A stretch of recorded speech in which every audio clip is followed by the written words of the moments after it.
ఏంటి ఇలా పేపర్లో ఇలాంటి న్యూస్ వచ్చింది, ఏంటి ఇది కరెక్టేనా అని అందరికీ ఇలా ఒక్కొక్కరికి ఇండివిజువల్గా ఎక్స్ప్లెయిన్ ఇచ్చే బదులు అసలు ఇక్కడ ఈ రాధా కథ గురించి అసలు ఏం జరిగింది, నేను ఆయన్ని ఎలా అప్రోచ్ అయ్యాను అనేది ఒక చిన్న క్లారిటీ ఇద్దామని ఈరోజు మీడియా మిత్రులను కలవడం జరిగింది.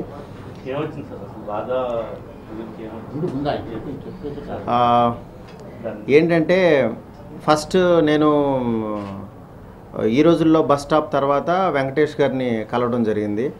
కలిసిన తర్వాత అప్పటి నుంచి ఆయనతో జర్నీ స్టార్ట్ చేశాను. అంటే జర్నీ అంటే 3 times 4 times కలిశాను. అప్పుడు ప్రేమ కథ చిత్రం జరుగుతుంది సార్, ఇట్లా షూటింగ్ చేసుకుంటున్నానని చెప్పాను. అయితే అది అయిన తర్వాత కలుద్దాం అన్నారు. దాని తర్వాత ఆయనకు ఒక చిన్న పాయింట్ చెప్పాను. పాయింట్ చెప్తే పాయింట్ బాగానే ఉందని అన్నారు.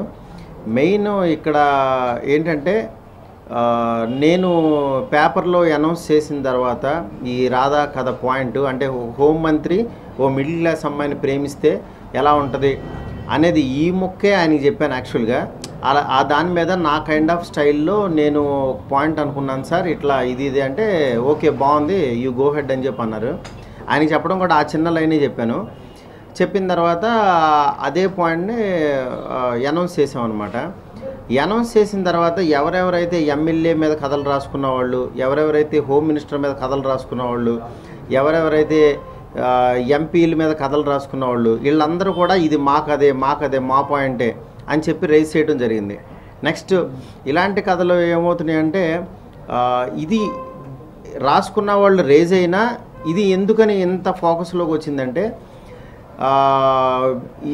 ఇలాంటి ఒక ఎమ్మెల్యే స్టోరీని ఎవరో మన వెంకటేష్ గారికి చెప్పిన తర్వాత అది కొన్నాళ్ళు జస్ట్ ఆయన విన్న తర్వాత ఆయనకి ఏదో మేబీ నచ్చకో సంథింగ్ అది అలా పక్కకి వెళ్ళిపోయింది. అయితే ఏంటంటే వెంకటేష్ గారికి మేము వెళ్ళి చెప్పాం కాబట్టి మా కథని వెంకటేష్ గారి ద్వారా ఈ మారుతి ద్వారా ఈయన తీయించుకుంటున్నారేమో అని చెప్పి ఒక దీనిలో వెళ్ళిపోయి వీళ్ళు వెంకటేష్ గారితో నేను ఈ హోంమంత్రి కథని అనౌన్స్ చేయడం వల్ల వెళ్ళి సార్ ఇట్లా మా కథ అంటే అసలు ఇంతవరకు మారుతి అన్నవాడు కథే చెప్పలేదు, నాకు హోంమంత్రి లవ్ చేస్తే అని అన్నాడు, అంతే, అంతకుమించి నాకు కథ కూడా చెప్పలేదని చెప్పి ఆ వెంకటేష్ గారు వాళ్ళు మాట్లాడుకోవడం జరిగింది. దాని తర్వాత నన్ను అడిగితే ఇట్లా నీకు ఎవరైనా టచ్లోకి వచ్చారా, ఇట్లా వీళ్ళు ఈ కథ నాదే అని చెప్పానంటే లేదు సార్ నాకు ఎవరు టచ్లోకి రాలేదు, అయినా ఇప్పుడు నా బ్రెయిన్లోంచి పుట్టిన కథ కదా సార్, ఇప్పుడు వాళ్ళు రిజిస్ట్రేషన్ ఖచ్చితంగా చేసుకున్నారు కదా, నేను నా కథ రాసుకున్నాను కదా, ఇప్పుడు నేను రాసుకున్న కథ ఇక్కడ ఒక అసోసియేషన్ ఉంది, ఇక్కడ పెద్దలు ఉన్నారు, ఇక్కడ మనకు ఒక పద్ధతి ఉంది, ఇండస్ట్రీకి మనకు ఒక పద్ధతి ఉంది, ఇప్పుడు వాళ్ళు ఏ కథ అయితే రాసుకున్నారో వాళ్ళు రిజిస్ట్రేషన్ చేసుకున్నారు కదా, అట్లాగే నేను రాసుకున్నాను కదా, నా కథ రిజిస్ట్రేషన్ చేస్తున్నాను నేను అనుకున్న పాయింట్. ఇప్పుడు అసోసియేషన్లో పెడతారు, అసోసియేషన్లో 9 మంది రైటర్స్ కూర్చుని నా కథ చదువుతారు, ఆయన కథ చదువుతారు.